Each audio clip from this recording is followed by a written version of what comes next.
Txapelketako saio batean jende asko egoten da. Egoten dira adibidez, bertsozaleak. Egoten dira petodunak. Eskerrik asko. Eta baita saioaren kronika idazten duten kazetariak ere. Zer lerroburu jarriko jot, badakit, Alimalekoa. Eta gaur, txapelketako kronikak idazten aditua den kazetaria elkarrizketatuko dugu. Amagoia Mujika Telleria. Garanaizeko kazetaria eta gaur 8ko arduraduna da Amagoia. Eta 25 urte daramatza txapelketen jarraipena egiten eta bertsolariak elkarrizketatzen. Astero bezala, 2 bertso saio ekarriko dizkizuegu. Hendaian, Harrera taldeak antolatzen duen jaialdia eta Tolosan atariak egiten duena. Ongi etorri Amagoia Mujika Telleriaren hitzetik hortzerara.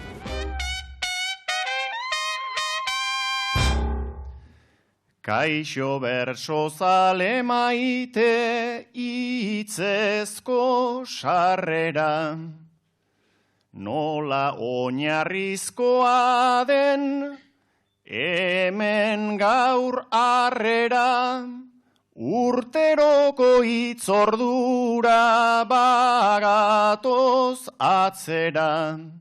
Bersoen barrakak edo manejak hartzera, urteroko hitzordura bagatoz atzera.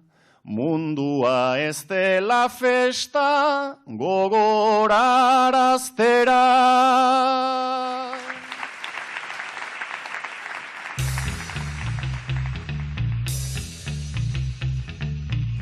Bertsolari txapelketa guztiek izan ohi dute beren biharamuneko kronika egunkarietan.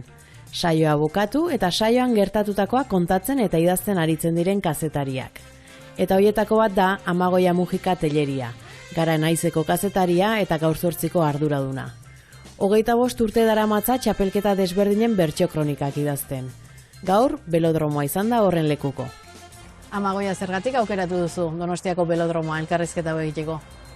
Kazetari bezala, bertsolaritzan nire lehendabiziko finala lan egin nuena 2001 izan zalako belodromoan. Belodromoan niretzako da nire bidearen hasiera edo.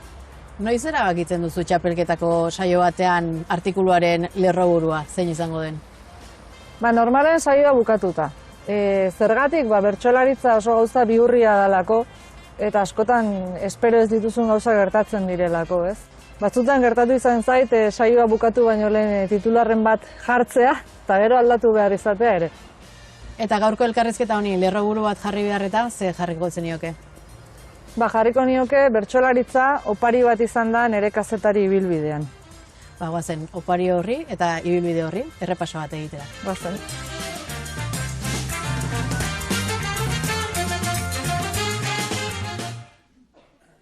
Elkarrekin mendira joateko geratu zarete, eta elkarrengana bildu orduko nerea kantuan hasi da. Ila guriak egindu, badegu zeinek agindu. Ze nerea, umoretsu zatoz, Xenpelarren bertsoak kantatuz. Umoretsu sustrai, ez duzu irakurri eta entzun? Thank you, Mr. President. Josu Jon imaz, eskerrak ematen Trump jaunari. Venezuela hobe baten alde ateak zabaltzeagatik. Beraz Josu Jon bihurtu dala erdi yanki erdi gringo. Dirua dute hauek mamitzat, euren arrautza gorringo. Ateak bira-biraka dabiltz fuertego norkera gingo. Ila guriak egindu baina hauenak ez du egingo. Ernion gora abitu gara gure motxila karraio. Ta Josu Jonen adierazpenek jarri serio arraio. Beti baitauka nundik edanta, beti baitauka noraio.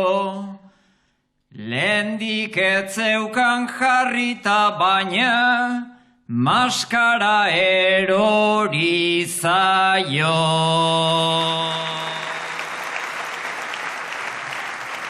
Ta euren aurpegi itxusiena, hor erakutsi digute. Zuloan onden ustiatu zain ibili da urtez urte. Erni oraino igo garagu, zeruan 11 putre. Aieko kela bezala hauek dirua usaintzen dute.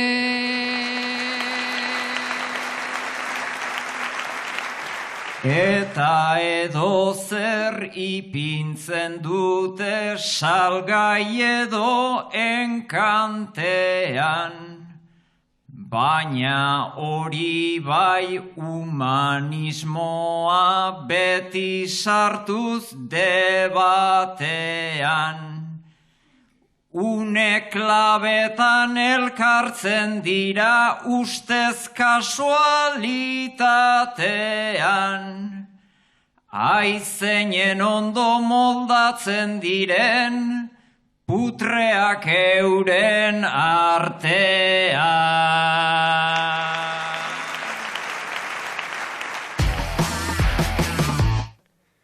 Bikotea zarete. Zuk Jon, banku bateko lehiatilan egiten duzulan eta ia egunero kiroldegira joateko ohitura daukazu. Gaur gainera, medikura ere pasabartzinen. Zu nahi ordea aurreskolako irakaslea zara eta zure zaletasunik handiena da eskolaren ondoan dagoen kafetegian kafetxo bat hartzea. Gaur gainera, erosketak egitera joan beharra zeneukan. Iluntzean berriz etxeratzerakoan izan duzuen egunaz solasean hasi zarete. Sudokuak egiten, egon naiz bankuan, ta kolesterolik ez, gero medikuan. Piszinan 100 largo, lehenengo autuan, ta orain zuri begira, ari naiz kantuan. Ta orain zuri begira, ari naiz kantua. Gastroenteritisakin, Ainoa ta ekain, gero kafe kaskar bat, beroa ain, erosketetarako, ere nintzen lain, ta etxean aur haundi bat ama helduko zain. Ta etxean aur haundi bat ama helduko zain.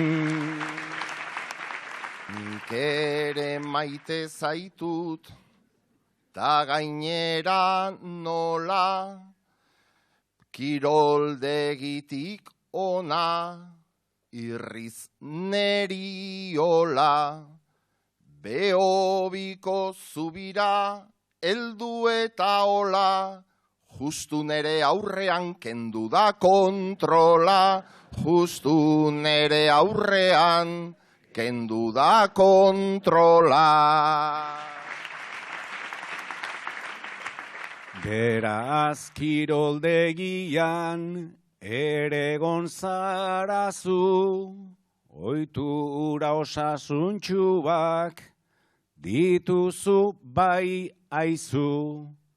Baina begiratzen dut, ta ematen dut kasu, joaten zara, baina iten alduzu.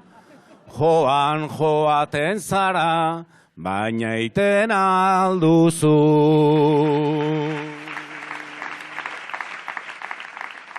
Izinara saltatu, ta tragoan zurrut, gero trampolinetik, vertikal eta zut, gero naiz nekatua egon, luze batzuk, ta zutaz pentsatzean bizkortu egiten dut, ta zutaz pentsatzean bizkortu egiten dut.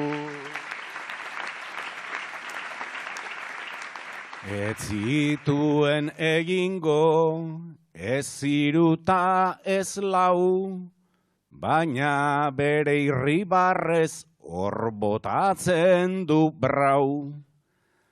Neurekiko nolatan aguanta ergelau, akaso azkarrago sentiarazten nau, akaso azkarrago sentiarazten nau.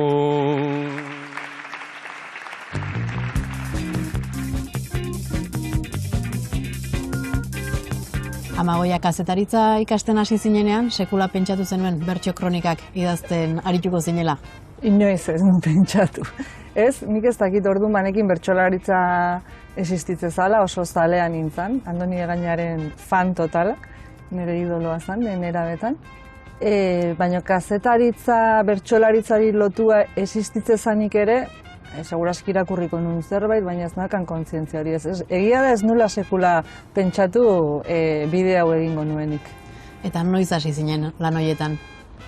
2001 urtean, garan hasi nintzen lanean, eta erredakzioan Josean Agirrez egon, egia da Joseanek sekulako bidea egindula bertso kazetaritzaren inguruan, nik uste aitzindaria izan zala Josean, egin egunkaritik dagoeneko.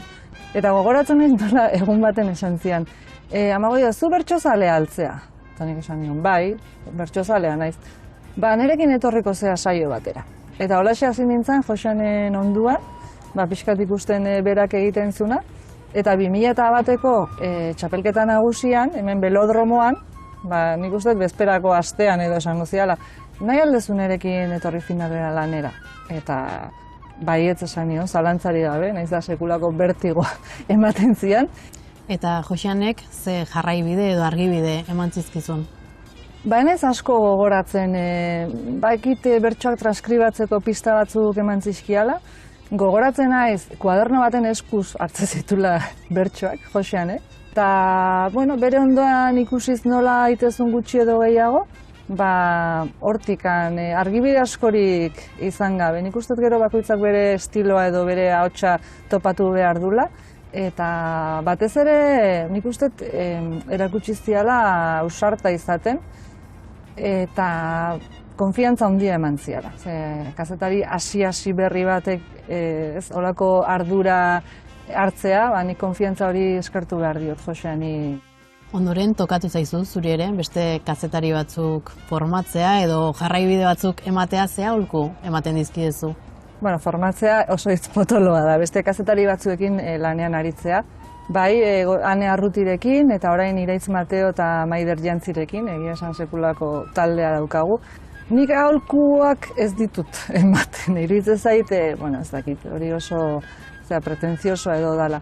Baina nik bai beti esaten diet, nik nire buruari jarri dioten arau bat, bertso kazetaritza egiteko orduan, eta da, ez aztea inoiz, holtzara igotzen dana bertsolaria dela.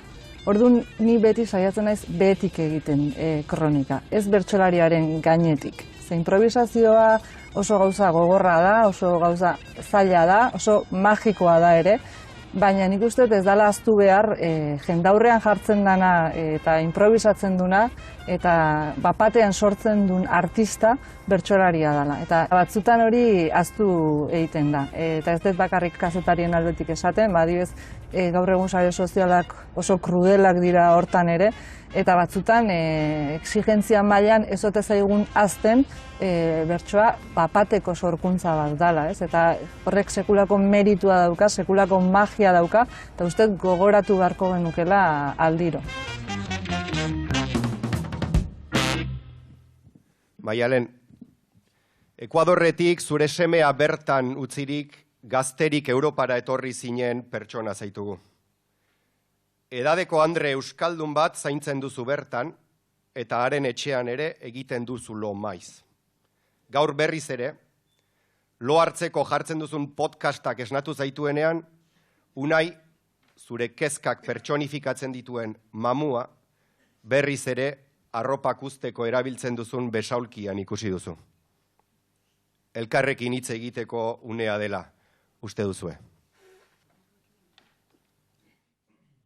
Zenbat sufritu dudan, esango banizu, ala igual esan gabe, danak dakizkizu,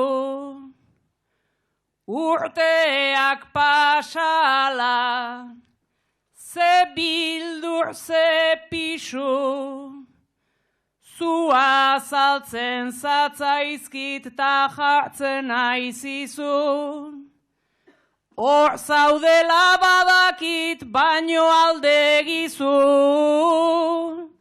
Hor zaudela badakit baino aldegizu.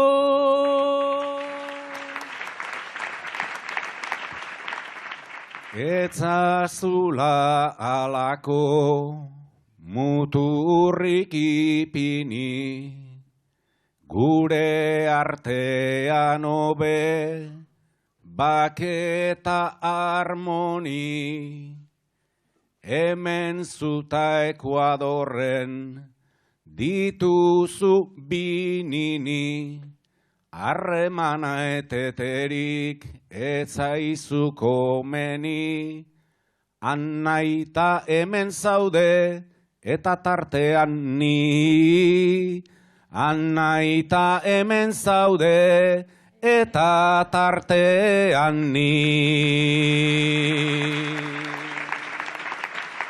Ondo xamar bizi naiz, azturik kexua, kexan hasi ezkero ordea zesua, Andreak ematen dit oia eta pentsua, baina inoiz galdezka hasten zait zentzua. Esklabu bat al naizen irribarretsua, esklabu bat al naizen irribarretsua.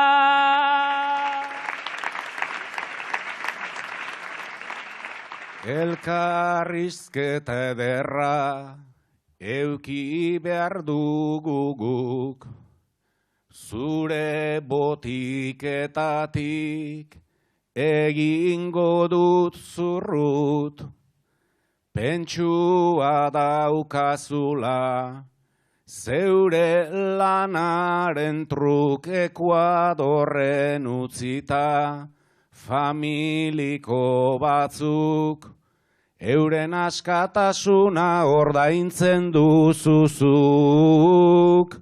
Euren askatasuna ordaintzen duzuzuk.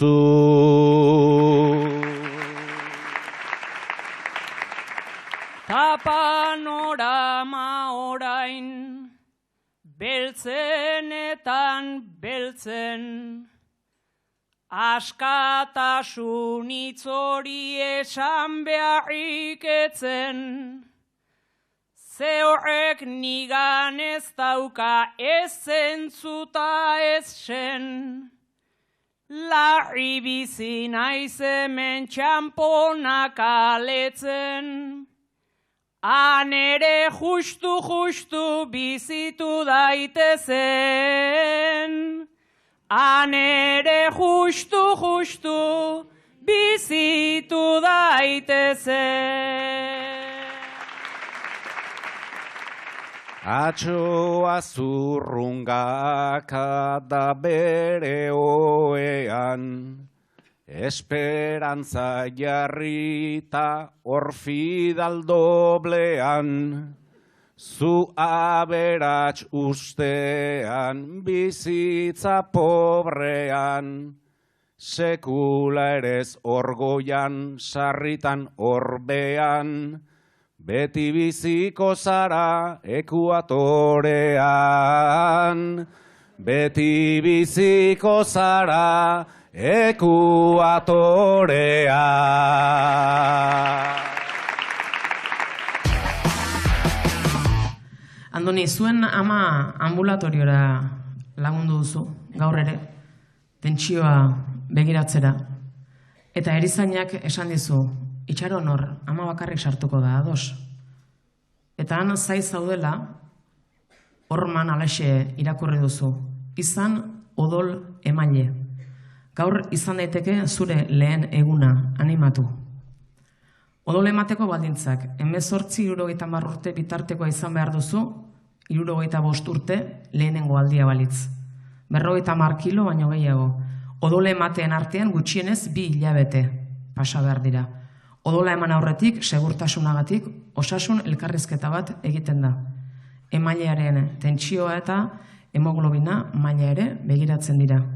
Pentsatu duzu, hauxe da aukera. Banoa, proba egitera. Galdetu duzu eta Xabatek berehala esan dizu. Sartu, eseri hemen. Alako herritarron bat, daukat parez pare, 64 urte eta ze kalidade. Lehenbiziko aldia eta gaur zea atxalde, lehenbiziko galderak seguru alzaude. Lehenbiziko galdera seguru alzaude.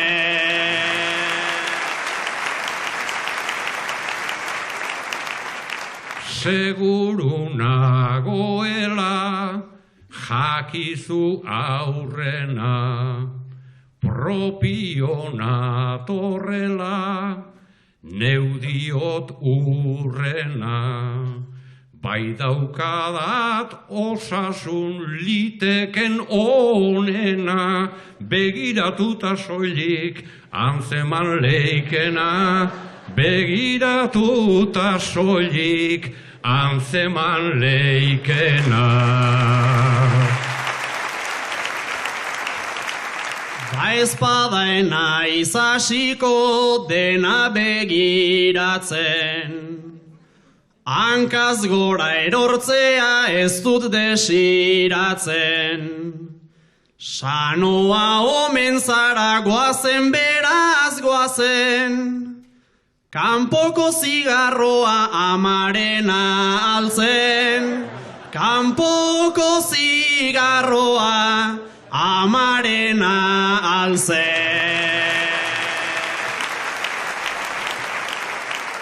Ara galdetzaileak zer dioen zarta, bista gutxien ez du benetan aparta. Amarena zen hori besteik etzen falta, amonak erretzea klasiko bat data. Amonak erretzea klasiko bat data. Gaur ez dut deus egingo, ez zaitut nahi galdu. Naizta zure odola garesti ez saldu. Naizta hurrengo astean berriro azaldu. Plater kombinatu bat etzazugo saldu. Plater kombinatu bat etzazugo saldu. Jateak on egin dit nere armazoian, benga etzan nazazu kamila koltsoian. Tensio aldetikan nabil ni sasoian, goikoa behian daukat, ta bekoa goian, goikoa behian daukat, ta bekoa goian.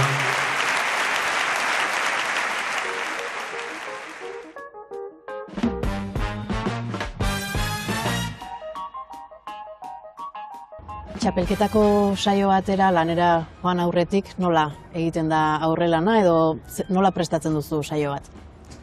Parte hartuko duten bertsolarien inguruko informazioa jasotzen pixka bat, askotan ezagunak ditugu, baina txapelketak daukan gauza netzako oso eder bat da bertsolari berriak deskubritzen dituzula, ez? Gazteak datoz atzetik, eta orduan deskubrimentu horiek oso politak dira. Eta saioan bertan, momentuan, zein da zuen lan egiteko modu edo zuk nola egiten duzu lan? Ni asko gidatzen naiz edo bertsoa nola iriste zaiten, galderaren bat sortu ote diten, harritu oten hauen, espero ez nuen ateraldi bat izan ote den. Ni beti esaten dut, aulkian deseroso sentiarazten nauen bertsoa edo bertsolaria da ni gehien liluratzen nauena, ez? Eta zenbatetan egiten dute bat zure kronikak edo sentitzen duzun horrek, epaileek esan dutenarekin, publikoak dionarekin, temperaturarekin? Nik uste publikoaren temperaturarekin ia beti. Egia da batzutan gertatzen dela ere ez, jendeak txalo egitea gauza bati eta nik pentsatzea, nahi ez dit hainbeste alderantziz, ez? Igual nahi gauza bat iritsi eta ikusi inguruan ez dula. Epaileen lana oso lan gogorra eta zorrotza iruditzen zait, eta oso gaizki ordaindua, ez dirutan esan nahi dut, ez dauka merezi duen errekonozimendua epaileen lanak, oso zaila izan behar du epaile izatea, bertsoa bea epaitzea oso zaila dalako, ez? Zorkuntza bat nola epaitu daiteke, ez? Batzutan haserretan ez epailekin, eta badakite ingurukoek, eta orduan oso zaila egiten zait kronika hori idaztea. Favorito argi bat dagoenean, errezagoa da saio horri buruzko kronika idaztea? Saiatzen naiz ez asko tematzen horrekin, ze uste ez dula laguntzen kronika bat idazteko orduan. Zure favoritoak egiten duna beti beste begi batzuekin ikusten duzu edo beste modu batera irakurtzen duzu bertsolari hori, ez? Orduan uste importantea dela aldan neurrian alik objektiboenak izatea. Ez da erresa, ze gu ere bertsozaleak gea eta gu ere emozionatzen gea eta motibatzen gea bertsolariekin. Emakume pensionisten laurdena 600etik behera kobratzen du. Nola egin aurre eta nola bizi behar dute eguneroko bizitza etengabe garestitzen ari den garaiotan, gurea dena eta gure eskubidea baino ez dugu eskatzen. Pentsioa eta bizitza duina. 1.184 euro da estatu mailan lanbide arteko gutxieneko soldata. Baino hemen bizitza maila eta garestitzea handiago dela jakina da. Irakurri duena eta entzun duena horixe bera izango duzu gaia, neska gazte batek galdetzea. Nahi zuen, ea beak zer pentsatzen duen, eta zuk nola ikusten duzun horixe da, zure hausnarketa. Kontuan hartu behar genuke, denok nekanek esana. Emakumea beti nahi dute, etxean eta hotzana. Horretarako ezartzen zaigu, gizonekin harremana, kotizatzea kentzen zaiguta, ukatu pentsio plana, modu horretan ikusten dugu, kapitalak daukan drama, sistemak beti baliatu du, ordaindu gabeko lana.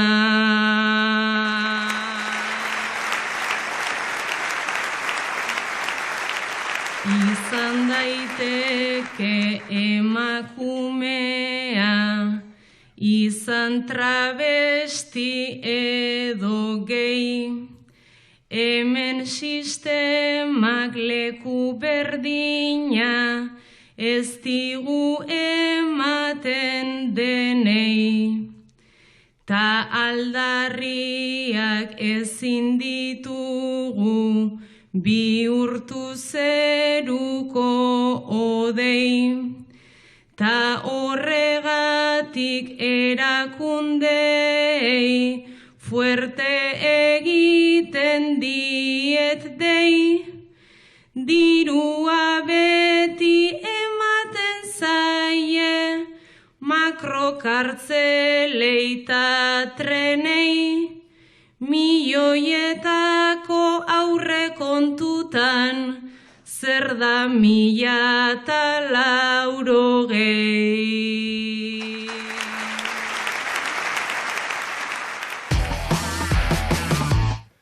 Maialen, aberatsa zaitugu, oso aberatsa eta ozpina. Enegarren etxe bat duzu Hendaian oso gutxi zatozena, ia ezer ustez. Ekine, etxe bizitza bat eskuratzea zein zaila den ikusirik, gaur egun zure etxetzat duzun etxera leioa zabalik ikusita sartu zinen behin eta bertan zaude gaur arte.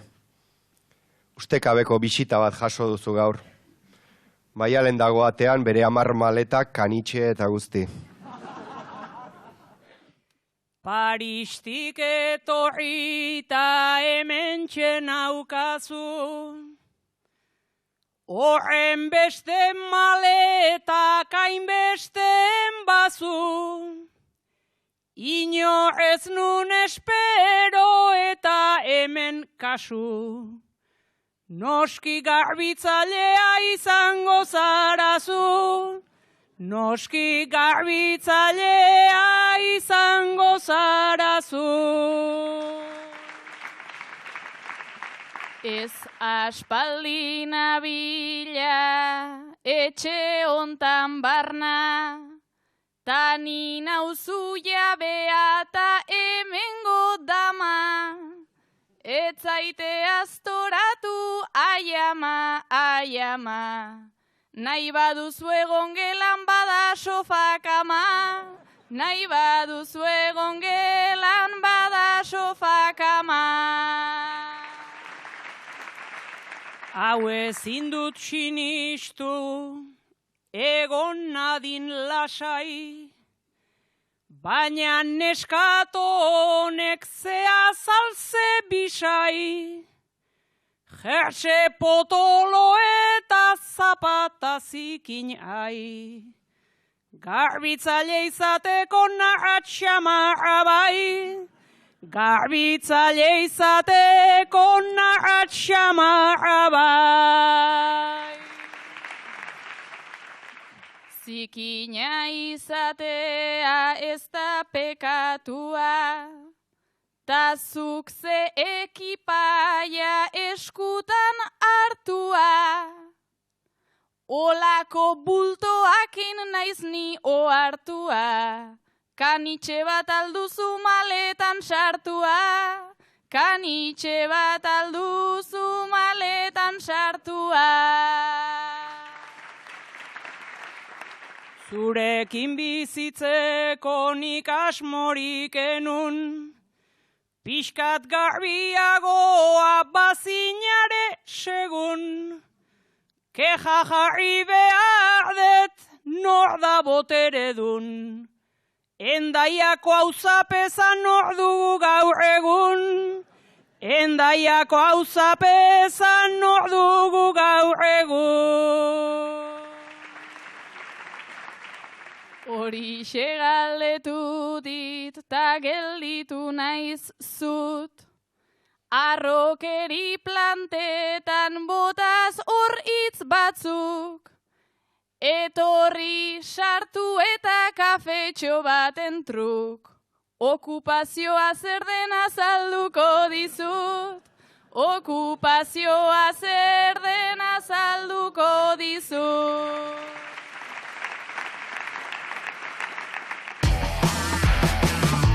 Badator korrika, eta zuek ere parte hartzekoak zeate. Zuxa bat furgonetan zoaz. Mikrofonoa eskuan gertatzen den guztia ikusiz. Eta zuek hirurok lekukoa hartu duzuen 3 lagun. Zuk, Andoni, lekukoa hartuko duzu Babarrun kofradiakoaren izenean. Zuk, Maider, Xake elkartearen ordezkari bezala. Eta zuk, Nerea, kaleko katuen plataformaren izenean.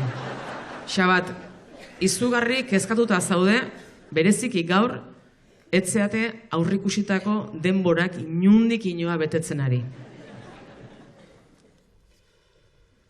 Ni furgonetan noa, ai ama, tarte bat egin behar nun mikroakin lana, tau dau ekipoa tokatu zaidana. Honek izan nahi zuen furgoan eroia, ni etorri naiz eta nolako bajoia, hor dago erregina ta hemen peoia, Pedoia esan dare, egon zeizken lasai, berandu xamargoaz eta denak zaizai, nere atzetik inork ez du etorri nahi,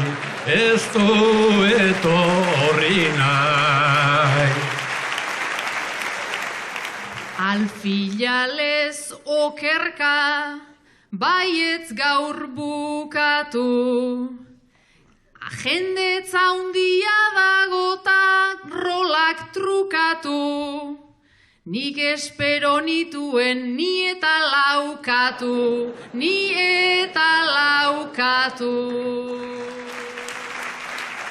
Babarrun kofradiko honek hau da luka, eraman beharko dugu eltzea lortuta, txorixoa bezala sokatik lotuta.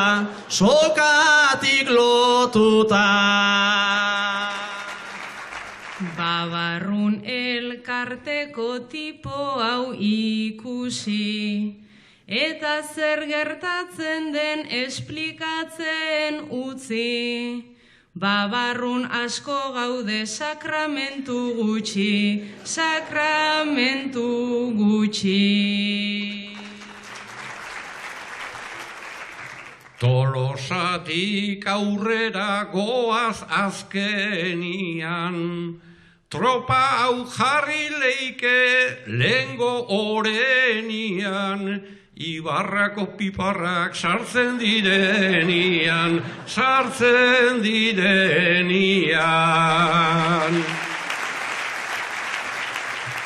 Hainbeste produktuta denak berezkoak, ala mantentzen ditu indarrak freskoak, barritak ere dauzka babarrunezkoak.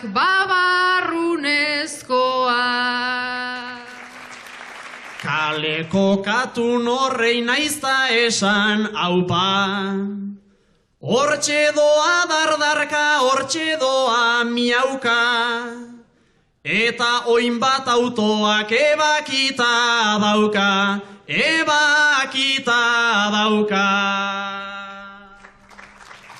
Filantropo tipa horri bistarik ezkendu, hortxe dago dardarkata ezin mantendu, zubipeko katua berak ematen du.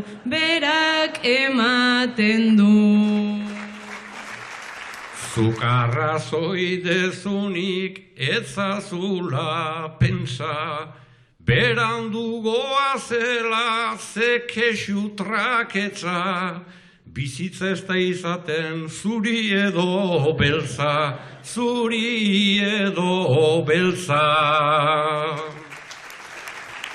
Askatu testigua, askatu pankarta, oraintxe segiko dut hormetan bakarka, nik oraindik beste 6 bizitza dauzkata, bizitza dauzkata.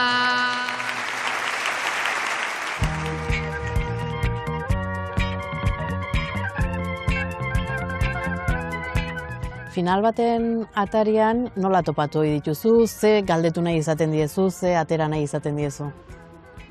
Final baten atarian bertsolariak egoten dira oso oskolaren barruan, oso neurritxu, hitz bakoitza neurtze dute, ez dute asko adierazi nahi, inor ez dijoa txapela irabaztera, dena dijoaz gozatzera.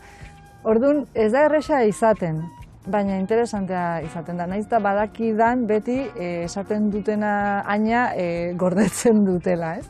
Urten joanean konturatu naiz txapelketa oso krudela dela. Eta gutzat gozamena da, ez? Bertsolariak ikustea bere punturik onenean, burua lertu beharrean, bai, entzule bezala, gozamena da, beraientzako penitentzia handi bada txapelketa. Eta orduan, empatiatik saiatzen naiz egiten, final bezperako elkarrizketa horiek. Eta nolakoa da txapeldunak elkarrizketatzea? Txapeldunak elkarrizketatzea da oso berezia. Ze txapelduna hurrengo gunean egoten da oso modu, ez dakit nola esan, berezian lo egin gabe, ia beti, ze oso gogorra da batean buruari esatean, orain gelditu eta orain parranda eta lo egin. Normalean txapelduna oso nekatuta, oso pozik, eta igual orduan bai gauza gehiago kontatzen ditu. Egin nahi zuenetik gertu ibili bada, burutazio horiek konpartitzen ditu, ni harritu egiten naiz, final bat irakurtzeko eta bizitzeko daukaten moduarekin, ondoren hurrengo gunean zen nolako irakurketa egiten duten. Zu ze txapelketak markatu zaitu? Pentsatzen jarrita, 2017ko txapelketak asko markatu ninduen.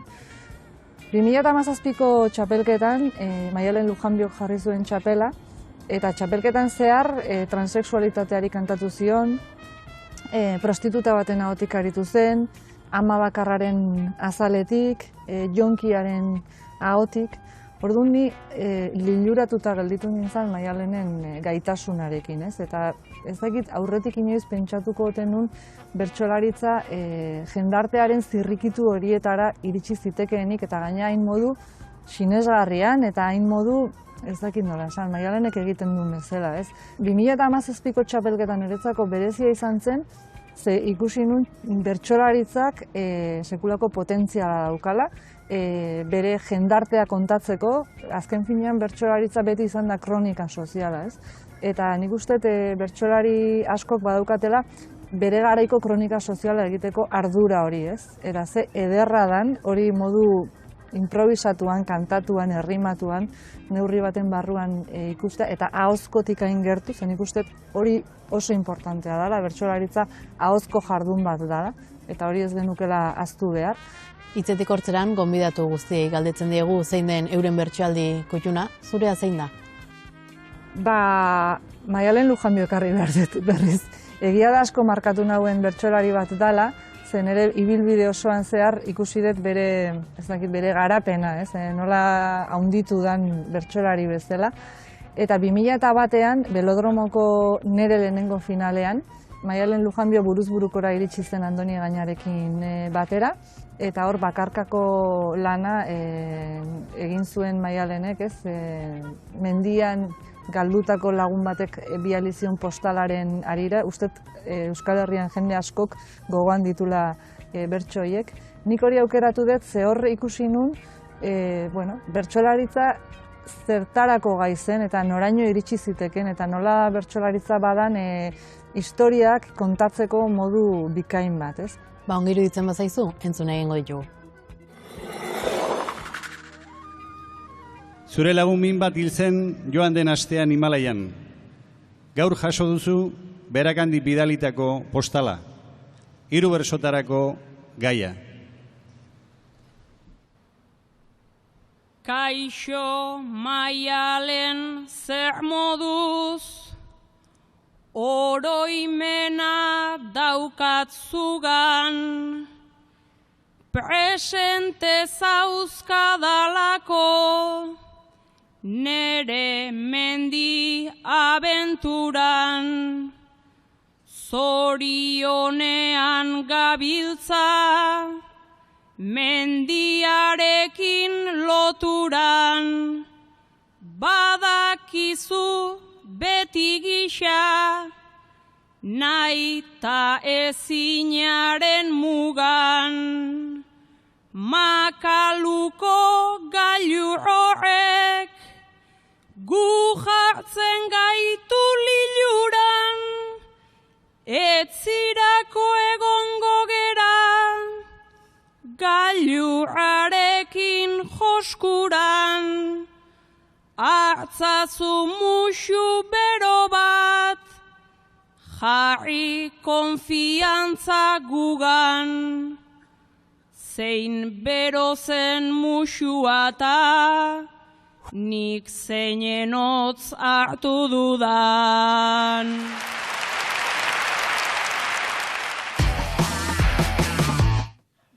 Zein da zuren daiako toki kutxunena. Ondartza zabala eta bere urgardena, edo futbol zelaia zapaltzen nuena, ba ondo gelditzeko esango dut dena.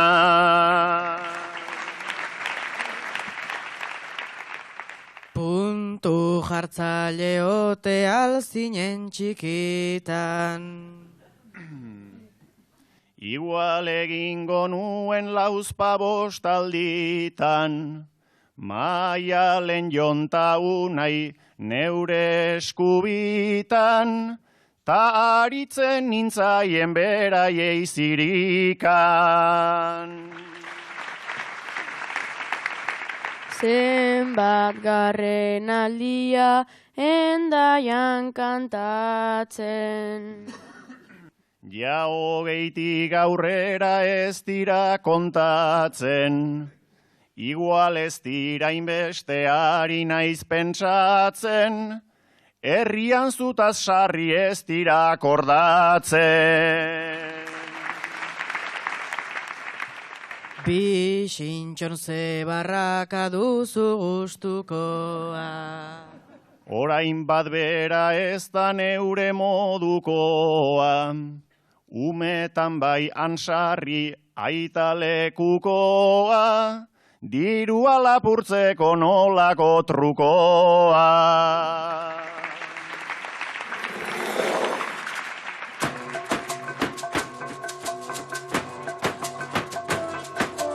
Martxan da Gipuzkoako herriarteko 3. txapelketa. Guztira 350 lagun ariko dira bertsoaren bueltako dinamikan, 57 taldetan banaturik.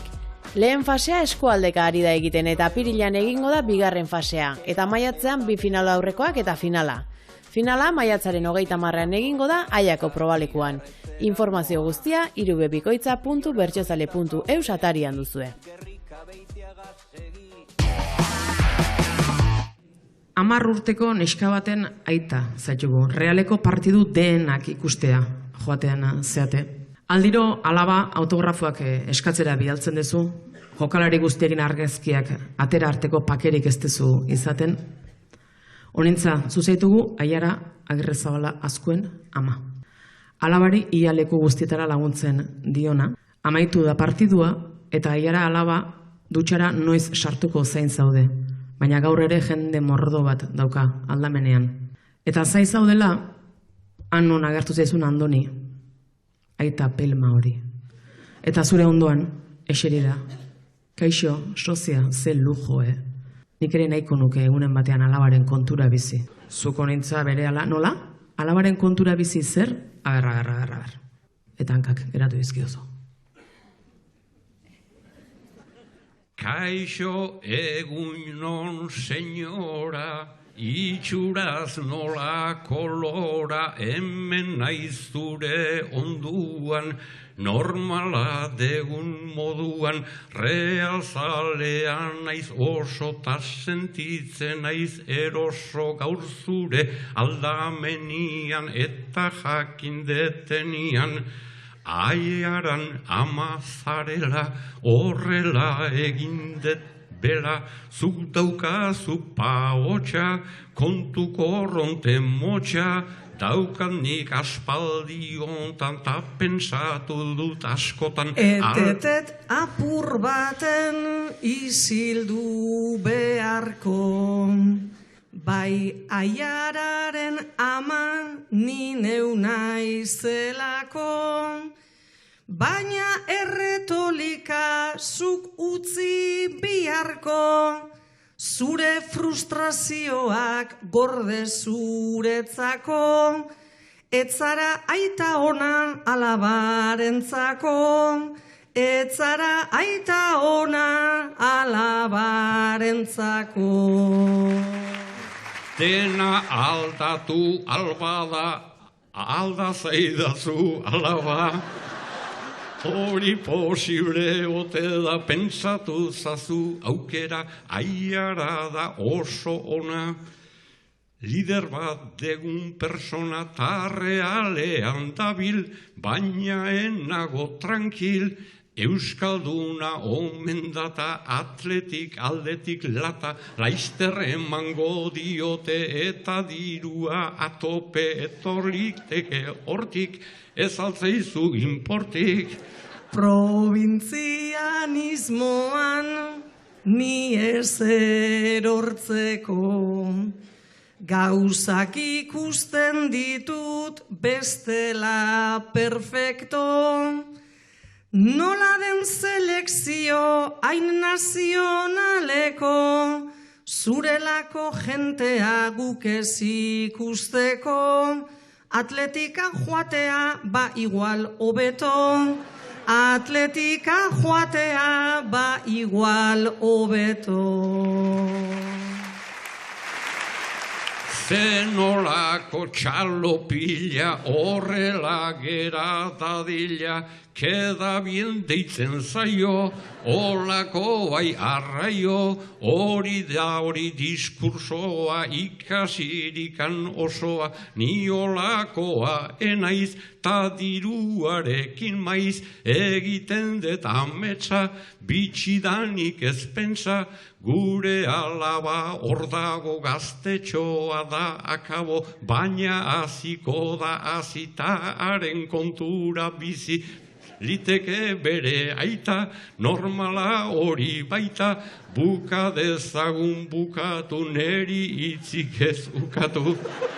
Zuk kabiarra nahi duzu beti zure mailan, eta hortxe zabiltza kontratuen nahian, ez dut jarraitu gura zurekin ez baian, amaitu behar dugu guk azken kanpaian, ataskau egin zinen toxaken garaian, ataskau egin zinen toxaken garaian.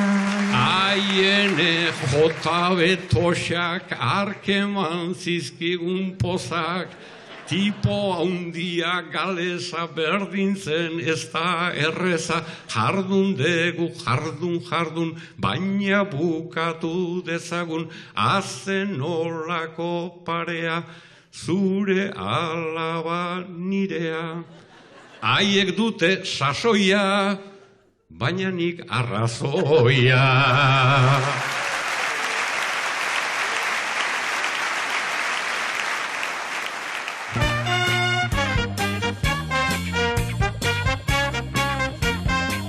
Aurten, 25 urte dira, txapelketen bueltan lanean hasi zinela, eta aurten ere txapelketa urtea da. Nolako izango dela, aurrek usten duzu? Intensoa, oso intensoa, guretzako kazetari bezala. Nahi asko gustatzen zait txapelketa nagusiko urtea, Aurtengo txapelketa pentsatzen dut maila handikoa izango dela. Aurreko urtetako herrialdetako txapelketetan ikusi da gorakada bat, mailari dagokionez. Jende gazte berria ere badago, oso interesantea iruditzen zait, gaina pentsatzen bertsolaritza oso momentu berezian dagoela, ez? Feminismoak sekulako iraultza ekarri du holtzara, baina iraultza hori ez da bukatu.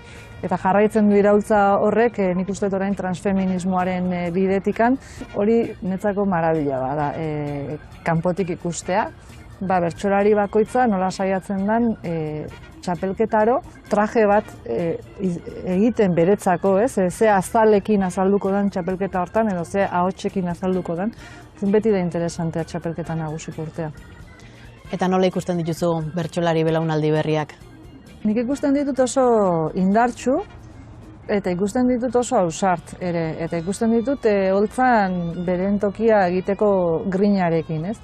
Eta 25 urte hauetan bertxotan egiteko modua asko aldatu da? Nik uste baietz, ez. Bertsolaritza oso lotuta dago momentuko jendarteari, ez? Bertsolariak beti esaten du nik gaur kantatzen diot gaurko jendarteari, eta hori da daukan netzako indargune handiena, ez? Orduan, 25 urtetan gizartea aldatu den bezala, bertsolaritza ere aldatu da, gaitegia aldatu da, bertsolariak gaiak hartzeko modua aldatu da, ertz desberdinak agertu dira, bai, uste aldatu dela asko, onerako. Gero, garai bakoitzak dauka bere bertsolaritza, eta beti da bere garaikoa. Magoia Mujika, eskerrik asko, gaur tarte hau hartzeagatik eta bertso saioetan ikusiko dugu elkar. Eskerrik asko zuei, ilusio handia indit 2001 bezala belodromora bueltatzeak, eta mila esker.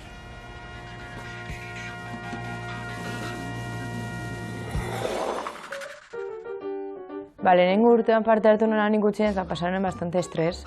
Ze, jendea zen ezagutzen, eta zain pixka gainera jendea, en plan, wow, helduagoak, bertxotan onak. Txapelketa izena beti beldur egiten handu edo beldur jarazten handu, baina egia nik lehen urtean da zaila izan zela, baina urtez urte gero talasaiago hartzen dut, eta zinez lagun arteko saio bat bezala hartzen dut. Ni jarri nintzen oso urduri, eta jazta. Baina gero ja igotzen zara eta azten zarenean ja kantatzen aurreneko agurra egin da gero ja lasaiago sentitzen zara eta beste, bertso eskola gehiago, baina dago jente gehiago zuri begira. Ni egoten naiz lasai hasieran, abesten dut agurra, jartzen naiz urduri, abestu dut beste bertso bat eta ja lasaitzen naiz. Ez zango lehenengo aldia, orduan. Lehenengo aldia, esperientzia berria, apurbet esploratzea izan zen. Bai. Hori... izan gure egun honena. Ja, izan. Baina, pasatu gendun ondo. Bai, laguntzen du abesteak ezagutzen dugu jendearekin. Gara nahiko ezagunat eta gainera gero finalean ja ezagutzen ditugu final erdietatik eta orduan da lasaitasun gehiago. Gau bat lehen hau ibilintzen, jotake ChatGPT-gaz. Zer inaldote baretzeko edo hobeto urteteko bertsoak edo badeko zuz eta horregaz lasaitu nintzen. Ni nahiko apurtxat nerviosismo puntu hori egunoztan, baina gero askar lasaitu nintzen. Benta honelako ezala SB garrantzitsua, ezala SB beste munduko zehose, ondo pasaitan oiala eta horrekin lasaitu nintzen. Eta gainea, nik esen ezala berto txarra eta hori, eta orduan lasai kantonen. Da oso momentu polita, baina prezioz beteta. Daukazu prezio oso handia, dago jende mordoa, eta gainera kamarak, paileak da holan. Niretzako da, lehenengo urrats hori askoten izaten dela zaiena egiteko momentu egokia eta ez dakit. Bai bauzu presioa pixka bat, baina ez dakit, bazat lasai eta gozatu. Polita, aurreko urtean oinala bibe kantau geben, eta baizoia azpitin bat beste txispatek minan ez oso ondo, oso esperientzia polita da. Klase bat lehen hau normalian ikendu agurra, eta gero baita bertan ikendien ariketak pitin bat entreneteko. Lasaitasunez. Ez, lasaitasunez ez. Inork mugarik jartzen ez badio trampi, Mundua izango da imperio janki, horrek bilakatu nau maiz prentxaren anti, zapaltzen baikaituzte intelektualki, non informatu behar dugu erabaki, eta Tolosaldeak oso ondo daki.